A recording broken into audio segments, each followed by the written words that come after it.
Welcome to the session. In the last class, we have studied about self-induced EMF, mutually induced EMF, statically induced EMF, dynamically induced EMF, self-induction, mutual induction, self-inductance and mutual inductance, and problems on that. In this session, we are going to study about what will happen if two inductances are connected in series and provided with the common supply. We know the series connection. So here what I am doing is I am taking two coils. The coil has got inductance as well as resistance. ప్రాక్టికల్గా ఏ coil అయినా కానీ the inductance consist of resistance as well as inductance. ఏదైనా ప్రాక్టికల్గా ఏ inductor తీసుకున్నా కానీ pure inductance ఉండదు, compulsory ఎంతో కొంత రెసిస్టెన్స్ ఉంటుంది. సో ఒక ఇండక్టెన్స్ తీసుకుంటే రెండు కాయిల్స్ తీసుకున్నప్పుడు ప్రతి రెండుకి కూడా ఎంతో కొంత రెసిస్టెన్స్ ఉంటుంది, ఇండక్టెన్స్ ఉంటుంది. ఇప్పుడు ఈ రెండు కూడా ఏం చేస్తున్నాను, రెండు సిరీస్లో కనెక్ట్ చేసి ఈ రెండు టెర్మినల్స్కి సప్లై ఇస్తున్నా. ఈ రెండు టెర్మినల్స్కి అట్లా ఇచ్చినప్పుడు what will be the total value of inductance అన్నది క్యాలిక్యులేట్ చేయాలి. సరే, రెసిస్టెన్స్ అనేది ఉంటుంది, అదంతా కూడా డిస్ట్రిబ్యూటెడ్ పారామీటర్, అది దాన్ని పక్కన పెట్టేద్దాం. ఇప్పుడు మనం క్యాలిక్యులేట్ చేయాల్సింది ఏంటంటే, ఒకవేళ రెండు కాయిల్ ఏ కాయిల్ బి అనే రెండు తీసుకొని ఈ రెండు కూడా మనం సిరీస్లో కనెక్షన్ ఇస్తే what will be the total inductance అన్నది మనం ఈ క్లాస్లో స్టడీ చేస్తాం. జనరల్గా దీంట్లో సప్లై ఇచ్చినప్పుడు దీని నుంచి ఫ్లో అయ్యే కరెంట్ సేమ్ ఉంటుందా ఉండదా? ఆ సిరీస్ కనెక్షన్ కాబట్టి మనకు కరెంట్ అన్నది సేమ్ ఉంటుంది రెండిట్లో కూడా. దీంట్లో ఇండక్టర్ ఏలో ఇండక్టర్ బిలో ఈ రెండు ఇండక్టెన్సెస్లో కరెంట్ అన్నది సేమ్ ఉంటుంది since they are connected in series. ఇప్పుడు ఏమవుతుంది, ఎప్పుడైతే నేను ఎగ్జైటేషన్ రెండుకి ఇచ్చినో ఇక్కడ ఫ్లక్స్ ప్రొడ్యూస్ అవుతుంది. ఇక్కడ ప్రొడ్యూస్ అయ్యే ఫ్లక్స్ 5A అనుకుందాం, ఇక్కడ ప్రొడ్యూస్ అయ్యే ఫ్లక్స్ 5B అనుకుందాం. దీనివల్ల ఇక్కడ ఒక సెల్ఫ్ ఇండక్టెన్స్ అనేది క్రియేట్ అవుతుంది. ఏం క్రియేట్ అవుతుంది? ఒక సెల్ఫ్ ఇండక్టెన్స్. ఆ సెల్ఫ్ ఇండక్టెన్స్ ఏంటి? కాయిల్ ఏ కాయిల్ బి ఉంది కదా, ఫస్ట్ కాయిల్ది 1 అనుకుందాం, సెకండ్ కాయిల్ది 2 అనుకుందాం. కాయిల్ ఏలో L1 అనుకుందాం, కాయిల్ బిలో జనరేట్ అయ్యేది L2 అనుకుందాం, సెల్ఫ్ ఇండక్టెన్స్.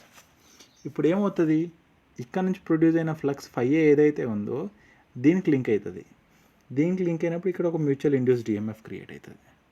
అలాగే ఈ ఫ్లక్స్ కాస్త ఇందులో కూడా ఫ్లక్స్ ఉంది కదా, ఇది కూడా కరెంట్ ఫ్లో అవుతుంది కదా, ఈ ఫ్లక్స్ కాస్త దీనికి లింక్ అవుతుంది. ఇక్కడ కూడా ఒక మ్యూచువల్ ఇండ్యూస్డ్ ఈఎంఎఫ్ అన్నది జనరేట్ అవుతుంది. అంటే ఇప్పుడు మొత్తం ఎన్ని ఇండక్టెన్స్లు వస్తున్నాయి మనకు? L1 L2, దీనివల్ల దీనికి ఒక మ్యూచువల్ ఇండక్టెన్స్, దీనివల్ల దీనికి ఒక మ్యూచువల్ ఇండక్టెన్స్. అంటే మొత్తం ఓవరాల్గా 4 ఇండక్టెన్స్లు వస్తున్నాయి. ఆ 4 మరి సిరీస్లో ఉంటాయా, ఫేస్ అడిషన్లు ఉంటాయా, ఫేస్ అపోజిషన్లు ఉంటాయా అన్నది మనం చూడాలి. ఇక్కడ సిరీస్ కనెక్షన్లో మనకు ఇండక్టెన్స్ ఇన్ సిరీస్ కనెక్షన్లో మళ్ళీ 2 టైప్స్ ఉంటాయమ్మా. ఒకటేమో ఫేస్ యాడింగ్ కనెక్షన్ అంటాము, ఇంకోటేమో ఫేస్ అపోజింగ్ కనెక్షన్ అంటాం. ఫేస్ యాడింగ్ కనెక్షన్కి రెండు సిరీసే. ఫేస్ యాడింగ్ కనెక్షన్కి ఫేస్ అపోజింగ్ కనెక్షన్కి తేడా ఏంటంటే, ఇప్పుడు దీంట్లో ఈ కాయిల్ ఏ కాయిల్ బిలో ప్రొడ్యూస్ అయ్యే ఫ్లక్స్ ఒకదానికొకటి హెల్ప్ చేసుకొని ఓవరాల్గా ఫ్లక్స్ పెరిగిందనుకో దాన్ని ఫేస్ యాడింగ్ అంటాం. ఓకేనా, దాన్ని series adding or phase adding అంటాం. అలా కాకుండా దీంట్లో ప్రొడ్యూస్ అయిన ఫ్లక్స్ దీనికి రెండు కూడా అపోజ్ చేసినాయి అనుకో ఒకదానికొకటి, అప్పుడు దాన్ని ఏమంటాం? ఫేస్ అపోజింగ్ అంటాం. ఇప్పుడు ఫస్ట్ కేసులో మనం ఏం చేద్దామంటే, రెండు ఫ్లక్స్ డైరెక్షన్ సేమ్ డైరెక్షన్లో ఉన్నాయి, సో ఫేస్ అన్నది యాడ్ అయింది, ఓవరాల్ ఫ్లక్స్ అనేది యాడ్ అయిందని తీసుకుందాం. దీన్ని face aiding connection or phase adding connection అంటాం. ఓకేనా, ఇప్పుడు ఇందులో చూసినట్టయితే మనం కాయిల్ ఏలో ప్రొడ్యూస్ అయ్యే ఫ్లక్స్ని ఏమని అనుకుంటున్నాం? L1,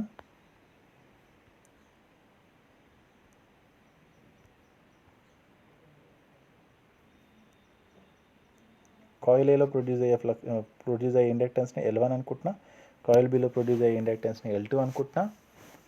coil A to B, B to A ఏదైతే మనకు M అన్నది మ్యూచువల్ ఇండక్టెన్స్ అన్నది అయిందనుకో దాన్ని M అనుకుంటున్నా. అంటే ఏ వల్ల బి మీద ఎఫెక్ట్ ఉంటుంది, బి వల్ల ఏ మీద ఎఫెక్ట్ ఉంటుంది. ఆ రెండింటి మధ్యలో ఒక మ్యూచువల్ ఇండ్యూస్డ్ ఈఎంఎఫ్ ఉంటుంది కదా, అది M అన్నది కామన్ అది, సో దాన్ని M అనుకుంటా. ఓకే, దీనివల్ల దాంట్లో ఒక ఈఎంఎఫ్ ఇండ్యూస్ అవుతుంది, దానివల్ల దీంట్లో ఒక ఈఎంఎఫ్ ఇండ్యూస్ అవుతుంది. ఆ ఎం అన్నది ఓవరాల్గా రెండింటి మధ్యలో ఉన్న కప్లింగ్ వల్ల వచ్చే మ్యూచువల్ ఇండక్టెన్స్, కాబట్టి దాన్ని ఎం అని రాసుకుంటున్నా. దీంట్లో ఫ్లో అయ్యే కరెంట్ ఎంత, ఐ. ఇప్పుడు టోటల్ కాంబినేషన్ రెండు ఇండక్టెన్స్లు మొత్తం కలుపుకుంటే మనకు వచ్చే కాంబినేషన్ ఏమనుకుందాం, ఎల్ అనుకుందాం. దీన్ని ఏమనుకుందాం, L is the total inductance అనుకుందాం. ఇప్పుడు సెల్ఫ్ ఇండ్యూస్డ్ ఈఎంఎఫ్ వల్ల మనకు కాయిల్ ఏలో ప్రొడ్యూస్ అయ్యేది మనకు ఫార్ములాస్ తెలుసు కదమ్మా, అది రాసుకుంటే -L/di/dt అని రాసుకోవచ్చా? కాయిల్ ఏలో ప్రొడ్యూస్ అయ్యేది -L/di/dt కదా మనకు ఫార్ములా, సెల్ఫ్ ఇండ్యూస్డ్ ఈఎంఎఫ్ ఒక ఫార్ములా. ఓకే, ఈవన్ని మనం ఏమని రాసుకున్నాం, even is the EMF induced in coil A due to the self induced EMF due to self inductance.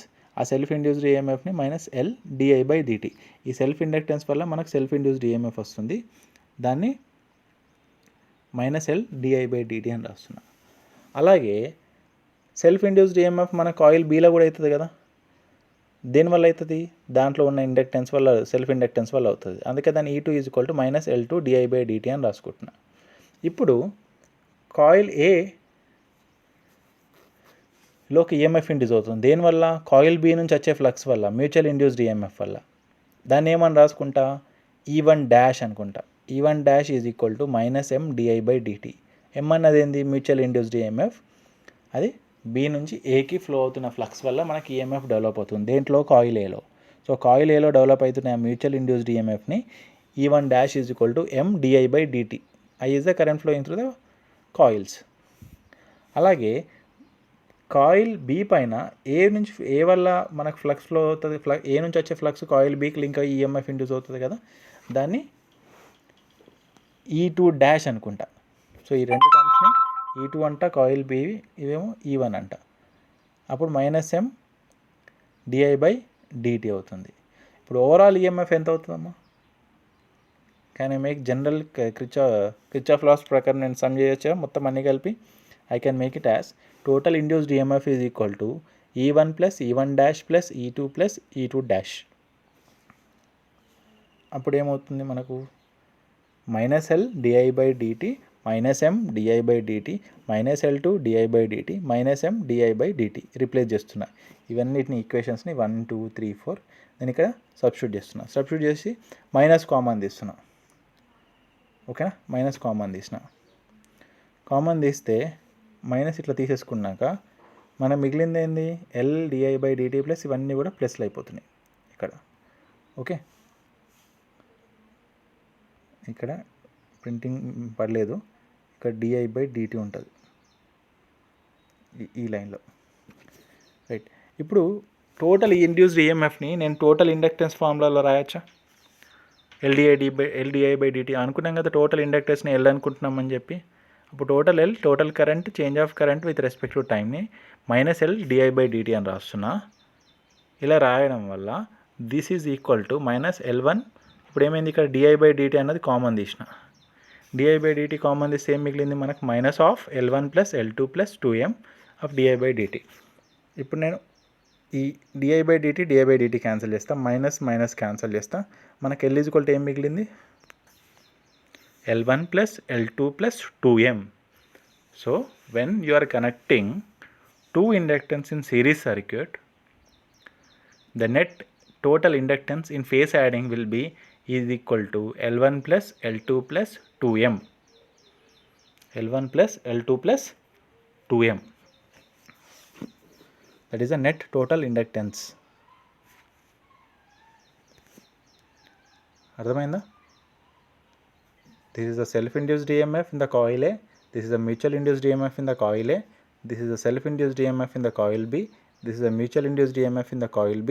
Complete some చేస్తే మనకు టోటల్ ఇండ్యూస్డ్ ఈఎంఎఫ్ వస్తుంది. దాన్ని ఈ టోటల్కి ఈక్వల్ టు ఇది రాసినాం. రాసిన తర్వాత మనం ఈ టోటల్ ఏమని రాసుకున్నాం, -L/di/dt అని రాసుకున్నాం. సో దీంట్లోకించి ఇది ఈక్వేట్ చేసి di/dt క్యాన్సిల్ చేసినాం, మైనస్ మైనస్ క్యాన్సిల్ చేస్తే మనకు మిగిలింది ఇన్ ఫేస్ యాడింగ్లో రెండు ఫ్లక్సెస్ హెల్ప్ అవుతున్నాయి కాబట్టి ఫేస్ యాడింగ్ అంటున్నా. L = L1 + L2 + 2M. This is the total inductance when you are connecting two inductances in series. అట్లా కాకుండా ఇంకో కనెక్షన్ ఉంది, ఇది కూడా సిరీస్ కనెక్షనే మీరు అబ్జర్వ్ చేస్తే. కాకపోతే ఇక్కడ చూడండి డైరెక్షన్ ఆఫ్ ఫ్లక్సెస్ రెండు అపోజిషన్లో ఉన్నాయి, ఆపోజిట్ ఫ్లక్సెస్ క్రియేట్ అవుతున్నాయి. డైరెక్షన్ ఆఫ్ కరెంట్ మారింది, రెండిట్లో కరెంట్ అన్నది సేమ్ సిరీస్ కనెక్షన్ కాబట్టి. కాకపోతే ఏమైంది, ఇక్కడ ఏం మారింది, ఫ్లక్సెస్ డైరెక్షన్ మారింది. అంటే ఇందులో north pole south pole create అయితే ఇక్కడ south pole north pole create అయింది. ఆ రెండు ఫ్లక్సెస్ అపోజ్ చేసుకుంటున్నాయి. దీన్ని ఫేస్ అపోజిషన్ అంటాం, ఫేస్ అపోజింగ్ అంటాం. ఇక్కడ ఎంత వస్తుంది టోటల్ ఫ్లక్స్, ఇక్కడ దీనివల్ల దాని మీద ఎఫెక్ట్ ఉంటుంది, దానివల్ల దీనిపైన ఎఫెక్ట్ ఉంటుంది. ఓకే, ఇక్కడ ఎంత వస్తుంది టోటల్ సెల్ఫ్ ఇండక్టెన్స్, ఇక్కడ ఎంత వస్తుంది ఈఎంఎఫ్ అనేది మనం క్యాలిక్యులేట్ చేద్దాం. క్యాలిక్యులేట్ చేసే ముందు మనం ఇంతకుముందు ఎట్లయితే టర్మ్స్ తీసుకున్నామో దీన్ని ఏ కాయిల్ అనుకుంటాం, దీన్ని బి కాయిల్ అనుకుంటాం, దీంట్లో ఉన్న సెల్ఫ్ ఇండక్టెన్స్ని L1 అనుకుందాం, దీంట్లో సెల్ఫ్ ఇండక్టెన్స్ని L2 అనుకుందాం, దీని మధ్యలో ఉన్న ఏదైతే మ్యూచువల్ ఇండక్టెన్స్ ఉందో దాన్ని M అనుకుందాం. దీనివల్ల దీని మీద M ప్రభావం ఉంటుంది, దీనివల్ల దీనిపైన కూడా M ప్రభావం ఉంటుంది. అంతే కదా.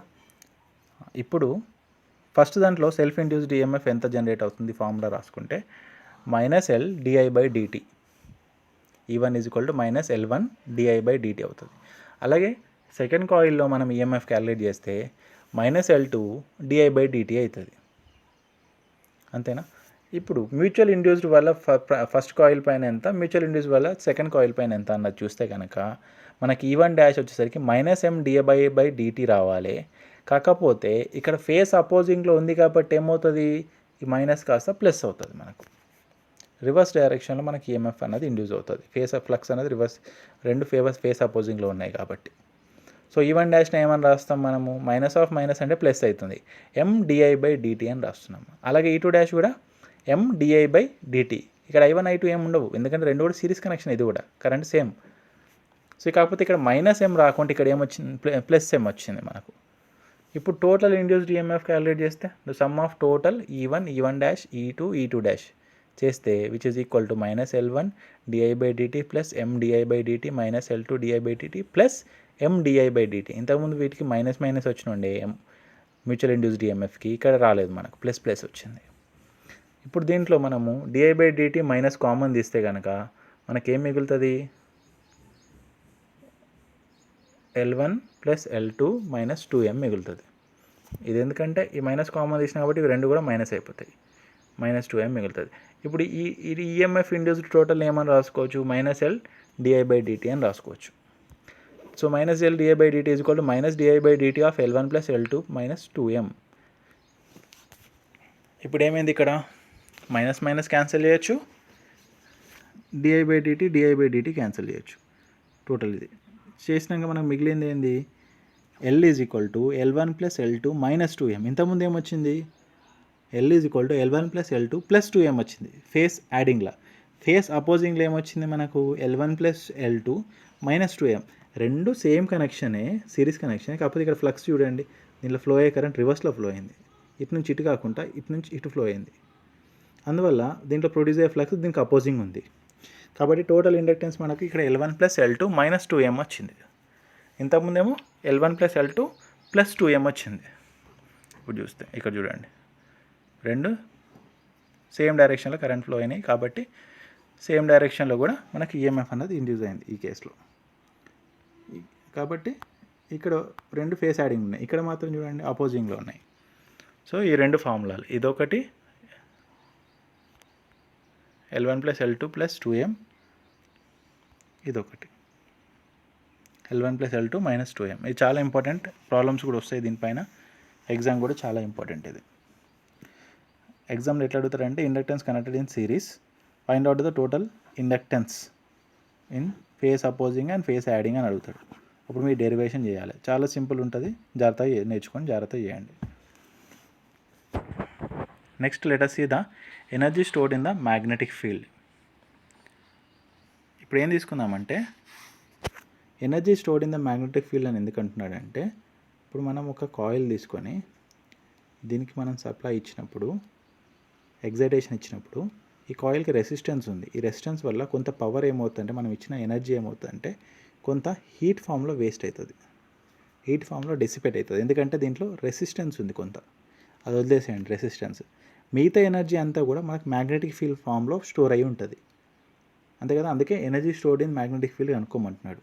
ఆ మిగతా ఎనర్జీ కాస్త ఎట్లా స్టోర్ అయి ఉంటుంది, మనకు మ్యాగ్నెటిక్ ఫీల్డ్ ఫామ్లో స్టోర్ అయి ఉంటుంది. దాన్ని మనం ఇప్పుడు డిరైవ్ చేద్దాం. ఇప్పుడు లెట్ us టేక్ ద ఈ కాయిల్ తీసుకొని దీనికి ఏం చేస్తున్నానంటే ఒక వోల్టేజ్ ఇస్తున్నా, ఒక ఇండ్యూస్డ్ ఈఎంఎఫ్ ఇస్తున్నా.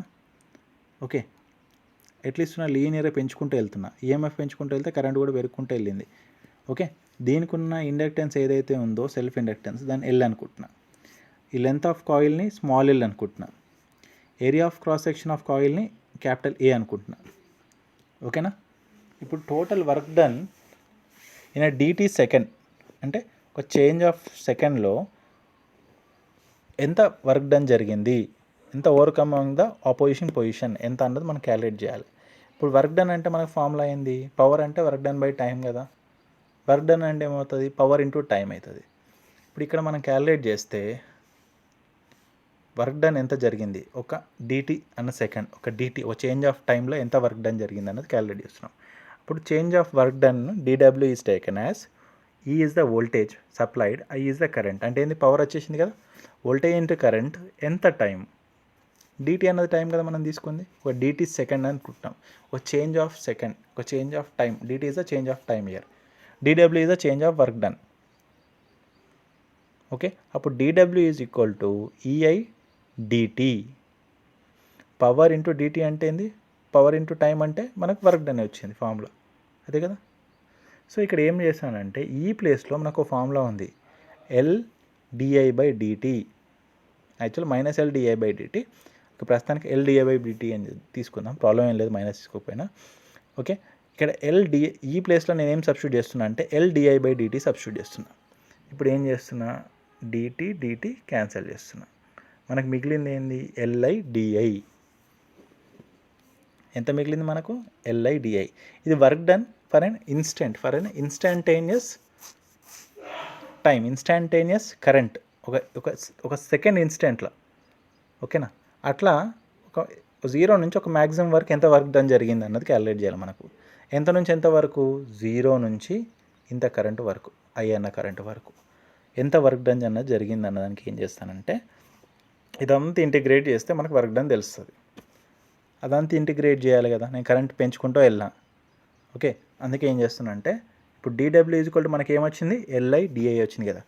Integral of 0 to w DW is equal to integral of ఎంత నుంచి ఎంతవరకు కరెంట్ పెంచిన, 0 to I వరకు కరెంట్ అన్నది పెంచిన. So 0 to I current L I d i. Integral of 0 to I current, limits ఏంది 0 to I, ఎల్ఐ డిఐ ఇంతవరకు పెంచితే ఇప్పుడు మనకు 0 to w డిడబ్ల్యూ అంటే ఏమని రాసేయచ్చు మనం, 0 to w 1 dw అంటే మనం ఏమని రాయొచ్చు, 1 dw అంటే w అని రాసేయచ్చు. Okay, integral of any constant here I can write it as, ఇక్కడ ఇంటిగ్రల్ ఆఫ్ 1 dw అంటే ఇది కాన్స్టెంట్ కాబట్టి w, 1 అనేది కాన్స్టెంట్ కాబట్టి w రాసేసిన తర్వాత ఇక్కడ ఇంటిగ్రల్ ఆఫ్ ఎల్ బయటకు తీసేసినాక integral of 0 to I dI. Integral of I అంటే ఏంది, I²/2. Integral of I DI అంటే I²/2. లిమిట్స్ ఏంది 0 to I. ఈ లిమిట్ 0 to I అంటే మనం లిమిట్ సబ్స్టిట్యూట్ చేసినా కానీ మనకు అదే వాల్యూ వస్తుంది. మనకు ఐ ప్లేస్లో ఐ సబ్స్టిట్యూట్ చేసి క్యాపిటల్ ఐ, స్మాల్ ఐ ప్లేస్లో క్యాపిటల్ ఐ సబ్స్టిట్యూట్ చేసి మళ్ళీ ఐ ప్లేస్లో 0 సబ్స్టిట్యూట్ చేస్తే క్యాపిటల్ I² - 0/2 మళ్ళీ అదే వాల్యూ వస్తుంది మనకు, I²/2 వస్తుంది. సో ఇప్పుడు ఏం చేస్తున్నా, నేను లిమిట్ అప్లై చేసినప్పటికి కూడా మనకేమొచ్చింది, ఎల్ స్మాల్ ఐ కాకుండా క్యాపిటల్ ఐ. ఓకేనా, small I is the instantaneous, capital I is the maximum steady current మనకి ఇక్కడ నుంచి ఇక్కడ వరకు. ఇది చేయడం వల్ల మనకి W is equal to half LI² వచ్చింది. ఆఫ్ LI² ఇన్ జోల్స్, దీన్నే ఎనర్జీ స్టోర్డ్ అంటాం. What we say it as energy stored in the inductor is equal to half LI² in joules. అర్థమైందా, energy stored here is equal as of LI² jewels. Okay, here work done I am taking for an instant as dW equal to EI dt, which is equal to ఈ ప్లేస్లో supplied voltage ప్లేస్లో నేను ఏమని రాసిన, LDI/dt అని రాసిన, into I D into d t which is equal to d t cancel చేసినాక LI/DI వచ్చింది. కరెంట్ అన్నది 0 to I వరకు పెంచితే ఎంత వస్తుంది? ఇది ఒక ఇన్స్టెంట్కే చేసినాము. ఇప్పుడు టోటల్ కరెంట్కి ఎంత వస్తుంది చేస్తే integral of 0 to W 1 dW is equal to integral of 0 to I LI DI చేస్తే మనకు W is equal to L of I²/2 the limits of 0 to I వచ్చింది. Finally W is equal to 1/2 బయటకు తీసుకున్న Li². So energy stored in the inductor is taken as of Li². Right. ఇది ఇంకొక method చేయడానికి. ఆ method సింపుల్గా ఉంటుంది, బాగానే ఉంటుంది. మళ్ళీ కన్ఫ్యూజ్ అవుతారు. మీకు ఏది ఈజీ ఉంటే అది చేయండి, అది ఇది సిమిలరే. ఇప్పుడు energy stored per unit volume. Let us see the energy stored per unit volume. ఎంత ఎనర్జీ స్టోర్ అయిందన్నది చూద్దాం. ఒక ఇండక్టర్లో ఎనర్జీ స్టోర్డ్ ఫార్ములా ఏమొచ్చింది మనకు? ఆఫ్ Li² వచ్చింది. ఇది తీసుకొని మనకి ఎనర్జీ స్టోర్డ్ ఇంతకుముందు క్యాలిక్యులేట్ చేసినాం కదా, of Li². Per unit volume calculate చేద్దాం ఇప్పుడు. ఓకేనా? పర్ యూనిట్ వాల్యూమ్ క్యాలిక్యులేట్ చేసేటప్పుడు ఇప్పుడు ఆఫ్ Li² తీసుకున్నాం మనం ఫార్ములా. తీసుకొని దీంట్లో ఎల్కి ఒక ఫార్ములా ఉంది మనకు, ఇంతకుముందు ప్రీవియస్ క్లాస్లో చదివింది. ఎల్ ఈజ్ ఈక్వల్ టు మనకి ఏమొచ్చింది లాస్ట్ క్లాస్లో చేసినప్పుడు? μ0 μr n²A/L వచ్చింది కదా. ఈ ఎల్ ఏంది? Length of the coil.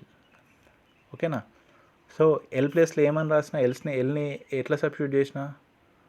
μ0 μr n²A/L. μ0 μr n²A/Lతో substitute చేసిన ఎల్ వాల్యూ. అప్పుడు మనకు ఇక్కడ of μ0 μr n²A/L into I² ఎట్లా ఉందో అట్లనే రాసేసిన. ఓకే. ఇప్పుడు ఇక్కడ ఒక ఐని లోపల తీసుకుందాం. I² ఉంది కదా, I²నే లోపల తీసుకుందాం. ఐని కాదు, I²నే లోపల తీసుకుందాం. అప్పుడు ఏమవుతుంది మనకు? n² I² అవుతుంది. n²I²/L ఉంది. ఒక పని ఏం చేద్దామంటే ఈ డినామినేటర్ని స్క్వేర్ చేయడానికి ఇంటూ L ఒకటి ఎక్స్ట్రా యాడ్ చేస్తున్నాం. ఇప్పుడు ఇంటూ డినామినేటర్ని స్క్వేర్ చేసినట్టే కదా. ఇప్పుడు ఇక్కడ L అన్నది ఇక్కడ పెట్టేసి ఈ డినామినేటర్ L అన్నది స్క్వేర్ చేయడానికి నేను ఇక్కడ ఇంటూ L చేసిన. ఇప్పుడు మనకి ఏమొచ్చింది? 1/2 μ0 μr A ni/L² into L. మనకి ni/L అంటే ఏంది? ni అంటే ఏంది? Ampere turns. అంటే ఏంది? ఎంఎంఎఫ్. ఎంఎంఎఫ్/లెంత్ అంటే హెచ్, మ్యాగ్నటైజింగ్ ఫోర్స్. సో దీని ప్లేస్లో నేను దేంతో రిప్లేస్ చేస్తా? హెచ్తో రిప్లేస్ చేస్తా. అప్పుడు మనకి ఏమొస్తుంది? 1/2 μ0 μr h². ఏ ఉంది కదా, ఏ ఇక్కడ తీసుకొచ్చేసిన A into L.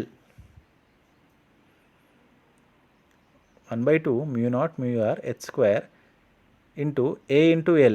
A into L అంటే A is the area, L is the length. Metre into metre అంటే మీటర్³ వచ్చిందా? So energy stored per metre వచ్చి ఇవి తీసేద్దాం. ఇక మీటర్³ వచ్చేసింది కదా. Okay, energy stored per metre మనకు వచ్చేసింది కాబట్టి ఈ మీటర్³ తీసేస్తే ఇప్పుడు ఎనర్జీ ఇక్కడ రాసుకుంటున్నా పర్ మీటర్³ ఎంత అన్నది. Remaining formula will be taken as energy stored per metre of μ0 μr h². ఓకేనా? ఏ ఇంటూ L అంటే మనకు మీటర్² ఇంటూ మీటర్³ వచ్చేసింది. మీటర్³ ఈజ్ ద వాల్యూమ్ యొక్క డైమెన్షన్. సో మనకు ఈ రిమైనింగ్ పార్ట్ అంతా కూడా మనకు energy store per metre. Okay. So energy store per metre is equal to 1/2 μ0 μr h² per metre అని రాసి ఇక్కడ పర్ మీటర్³ ఉంది, ఇది కూడా క్యాన్సిల్ అయిపోతుంది కదా. మీటర్³ అట్లా energy stored by metre is equal to of μ0 μr h². ఇప్పుడు h²ని ఏ దాంతో రిప్లేస్ చేయొచ్చు? హెచ్కి ఇంకో ఫార్ములా ఏంటి? B/μ0 μr. B is equal to mu into H. B is equal to formula ఏంది? Mu into H. మరి హెచ్ ఈజ్ ఈక్వల్ టు ఏమవుతుంది మనకు?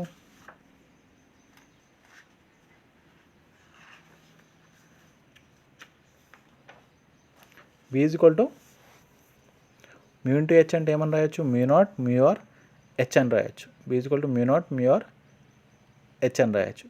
అప్పుడు H is equal to B by mu not mu R. ఇప్పుడు ఇక్కడ H square ఉంది కాబట్టి H స్క్వేర్ని ఎంత రిప్లేస్ చేస్తున్నా, B square by mu naught square H mu R square replace చేసిన.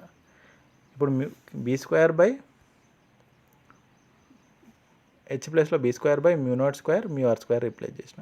చేసి ఇప్పుడు ఈ మ్యూ నాట్ మ్యూ ఆర్ ఒక mu not mu R cancel అయిపోతుంది. మిగిలింది ఏంది, half B square by mu not mu R, which is equal to finally energy stored per unit volume can be taken as E is equal to B square by 2 mu naught mu R joules per meter cube. Joules per meter cube. E is equal to B square by 2 mu naught mu R joules per meter cube. మీరు అందుకే formulas బాగా నేర్చుకోవాలి. మీరు formulas నేర్చుకుంటే ఇవన్నీ కూడా వెంటనే అర్థమవుతాయి. ఫస్ట్ ఫార్ములాస్ నేర్చుకోండి అందరూ. ఏ క్లాస్ అయినా కన్నా ముందు ఫస్ట్ ఫార్ములాస్ నేర్చుకోండి. Okay, this is the energy stored formula of Li square, and this is the energy stored per unit volume, that is B square by 2 mu naught mu R. Right? Let us see the problems on self-induced EMF. Inductance in self-induced EMF and mutual induced EMF. That is, both inductances connected in series connection. ఇక్కడ తీసుకున్నట్టయితే మనకి a wooden ring has a mean length of 50 centimeters and the cross section of 25 centimeter square. Two coils are of 1500 tons and 3000 tons are closely wound over the ring. Find the inductance of series combination if the fluxes are additive. అంటే face opposing కాదు, face అడిషన్లో ఉన్నాయి ఇవి రెండు కూడా. అంటే మనకు total L is equal to L1 plus L2 plus 2M. ఇది calculate చేయాలి. ఇది క్యాలిక్యులేట్ చేయాలంటే మనకి L1 వాల్యూ తెలవాలి, L2 వాల్యూ తెలవాలి, M వాల్యూ తెలవాలి. L1కి ఫార్ములా ఏముంది, mu not mu R N1 square A by L. So అది చేయకన్నా ముందు ఫస్ట్ మనం గివెన్ డేటా రాసుకున్నాం. మనకేమి ఇచ్చిండు, length of the wooden ring ఇచ్చిండు. ఎంత, 0.5 మీటర్స్. 50 సెంటీమీటర్స్ కదా, 0.5 metres. Next area of cross section ఎంత ఇచ్చిండు, 25 సెంటీమీటర్ స్క్వేర్. దీన్ని కూడా మీటర్స్లోకి మారుస్తున్నా. అప్పుడు ఏమొచ్చింది, 25 × 10⁻⁴ metre cube. N1 value is, first దాని టర్న్స్ అన్ని 15, సెకండ్ దాని ఎంత 3000. ఇప్పుడు రెండు కూడా క్లోజ్లీ వౌండ్ రింగ్ అంటున్నాడు, అందుకే K వాల్యూ 1 అని మనం అనుకుందాం. K value is equal to 1. రెండు కూడా క్లోజ్గా వౌండ్ చేస్తున్నాయి కాబట్టి దాని రెండింటి మధ్యలో ఉన్న కోఎఫిషియంట్ ఆఫ్ కప్లింగ్ 1 అనుకొని తీసుకుందాం మనం assumption. So L1 is equal to mu not mu R N1 square A by L. Mu not value తెలుసు కదా, ఎంత, 4π × 10⁻⁷. ఓకే, ఇప్పుడు ఇది ఒక వుడెన్ రింగ్. ఈ వుడెన్ రింగ్కి సెల్ఫ్ ఇండక్టెన్స్ గాలి ద్వారానే మళ్ళీ వచ్చి లింక్ అవుతుంది. అందుకే ఇక్కడ మ్యూ ఆర్ వాల్యూ ఎంత తీసుకుంటామంటే, ఎయిర్ త్రూ లింక్ అవుతుంది కాబట్టి mu R value will take it as, అంటే గాలి ద్వారా వెళ్ళి మళ్ళీ లింక్ అవుతుంది కాబట్టి వేరే పాత ఏం లేదు కాబట్టి will take it as mu R as 1. So mu not mu R తీసుకున్న తర్వాత N1 square is 1500 square into 25 × 10⁻⁴ by length 0.5 metres చేస్తే మనకు 40.14 మిల్లీ హెన్రీస్ వచ్చింది. అలాగే L2 ఈజ్ ఈక్వల్ టు ఏమవుతుంది మనకు, mu not mu R N2 square A by L, same length. అప్పుడు 4π × 10⁻⁷ is uh mu not value into 1, 3000 square into 25 × 10⁻⁴ by 0.5 చేస్తే ఇది ఎంత వచ్చింది మనకు, 56.55 మిల్లీ హెన్రీస్. ఇప్పుడు మ్యూచువల్ ఇండక్టెన్స్ మనకు ఉండే కదా ఫార్ములా, ఏం ఫార్ములా ఉండే మ్యూచువల్ ఇండక్టెన్స్ కోఎఫిషియంట్ ఆఫ్ కప్లింగ్కి, K ఈజ్ ఈక్వల్ టు ఏముండే,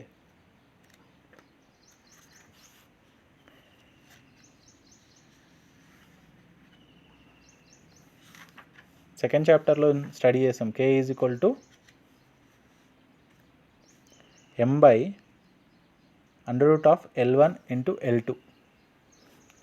M by √L1 into L2, దాన్ని కోఎఫిషియంట్ ఆఫ్ కప్లింగ్ అంటాం. అప్పుడు మనకి ఎంత వచ్చింది, ఇక్కడ కోఎఫిషియంట్ ఆఫ్ కప్లింగ్ 1 తీసుకున్నాం కాబట్టి M ఈజ్ ఈక్వల్ టు ఏమవుతుంది మనకు, √L1 ఇంటూ L2 అవుతుంది. √L1 ఇంటూ L2 అవుతే మనకి ఇందులోకించి మనకి M వాల్యూ తెలిసింది.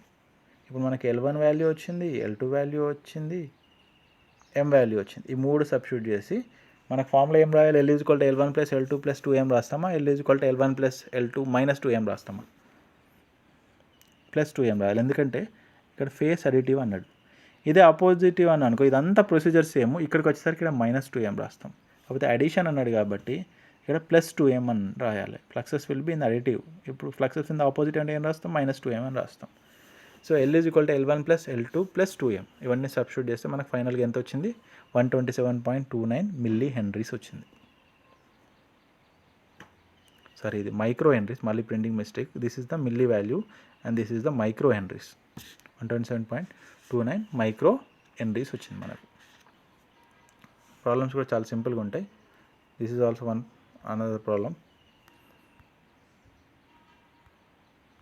ఇవన్నీ ప్రాబ్లమ్స్ ప్రాక్టీస్ చేయండి.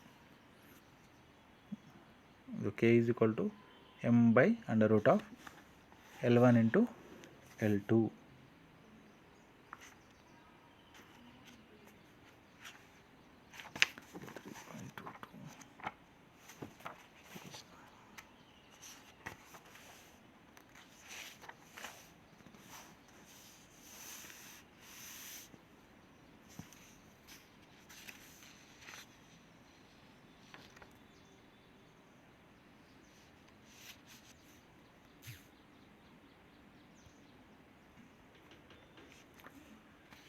రిమైనింగ్ ప్రాబ్లమ్స్ అని నేను ఫోటో పెడతాను వాట్సాప్లో, అవన్నీ కూడా ప్రాక్టీస్ చేయండి కంపల్సరీగా. ఇంకొక ప్రాబ్లం చూద్దాము. ఈ ప్రాబ్లం ఏంటంటే energy stored in magnetic field. మనం ఇప్పటిదాకా series inductance and series induction additive and phase అపోజింగ్లో చూసినాం. ఇప్పుడు ఏం చూద్దామంటే problems on energy stored in magnetic field చూద్దాం. ఇప్పుడు ఇక్కడ ఒకటి ఇచ్చిండు, a solenoid 1 meter in length and 10 centimeters in diameter has 5000 tons. Calculate first bit, approximate inductance, second bit, energy stored in the magnetic field when a current of 2 amperes flows in the solenoid. మనకి ఇచ్చిన given data అంతా రాసుకుందాం. L = 1 meter ఇచ్చిండు length of the solenoid. Diameter of the solenoid is 10 centimeters అంటే ఎంత, 0.1 meter. Number of tons N = 5000 tons. దాంట్లోకి ఎంత current flow అవుతుంది, దీంట్లోకి 2 amps ఫ్లో అవుతుంది. ఇది 5000 tons. ఓకే, దీని యొక్క లెంత్ వచ్చి మనకు 1 meter, డయామీటర్ వచ్చి 0.1 meter. ఇది ఇప్పుడు డయామీటర్ ఇస్తే మనం ఏరియా కనుక్కోవచ్చు కదా. డయామీటర్ ఇస్తే ఏరియా ఎట్లా కనుక్కుంటాం, area of cross section π/4 d² or πd²/4. πd²/4 తోటి మనం ఏరియా కూడా కనుక్కుందాం. 5d²/4తో ఏరియా కనుక్కుందాం. 5d²/4తో ఏరియా కనుక్కుంటే π/4 ఇంటూ d² వాల్యూ ఎంత, 0.12. ఎంత వచ్చింది మనకు ఫైనల్గా, 7.854 × 10⁻³ మీటర్ స్క్వేర్. ఇప్పుడు L వాల్యూ కనుక్కుందాం. వాడు కనుక్కోమన్నది ఏంది, అప్రాక్సిమేట్ ఇండక్టెన్స్ ఒకటి కనుక్కోమన్నాడు, energy stored in the magnetic field కనుక్కున్నాడు. Energy stored in the magnetic field formula ఏంది, 1/2LI². మనకి L వాల్యూ తెలియదు కాబట్టి మనం ఫస్ట్ L కనుక్కుంటున్నాం. మనం L = ఇప్పుడు ఏమవుతుంది, μ0 n²A/L small l. So 4π × 10⁻⁷ × 1 × 5000² into మనకి ఇంతకుముందు ఏరియా వచ్చింది కదా, ఇది సబ్స్టిట్యూట్ చేసిన ఏ చేస్తే మనకు ఎంత వచ్చింది ఫైనల్గా, L = 0.247 హెన్రీస్ వచ్చింది. సో దీంట్లోకి నుంచి energy stored is equal to 1/2LI², 1/2 × 0.247 × 2². This is equal to 0.494 joules. This is the energy stored in the magnetic field. వీడు అడిగిన క్వశ్చన్లో ఫస్ట్ బిట్, సెకండ్ బిట్.